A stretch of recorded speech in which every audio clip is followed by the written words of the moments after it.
আনুপাতিক প্রতিনিধিত্ব বা পিআর পদ্ধতিতে নির্বাচনের দাবি জানিয়েছেন ইসলামী আন্দোলন বাংলাদেশের আমির মুফতি সৈয়দ মোহাম্মদ রেজাউল করিম। সকালে রাজধানীর রমনা ইঞ্জিনিয়ার্স ইনস্টিটিউশনে ইসলামী শ্রমিক আন্দোলনের কেন্দ্রীয় সম্মেলনে তিনি এই দাবি জানান। বলেন, অন্তর্বর্তী সরকার অস্থিতিশীলভাবে দেশ চালানোর কারণে বারবার ফ্যাসিস্টদের দোসররা সুযোগ নিচ্ছে। আবারও কোনো দুর্নীতিবাজকে ক্ষমতায় বসানো হলে তা মেনে নেওয়া হবে না বলে হুঁশিয়ারি দেন তিনি। দেশের বর্তমান প্রেক্ষাপটে অন্যান্য রাজনৈতিক দলের সঙ্গে পাল্লা দিয়ে টিকে থাকতে ইসলামী আন্দোলনের সকল নেতাকর্মীকে শক্তভাবে মাঠে নামার তাগিদ দেন সৈয়দ মোহাম্মদ রেজাউল করিম। অনুষ্ঠানের শেষ পর্যায়ে শ্রমিক আন্দোলনে 2024 সালের কমিটি বিলুপ্ত করে 25-26-এর নতুন কমিটি ঘোষণা করা হয়।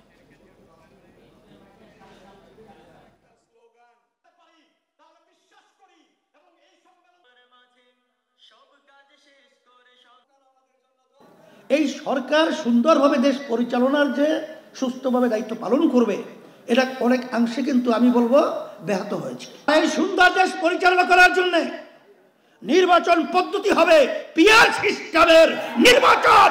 বাংলার জমিনে নির্বাচন হতে পারবে না।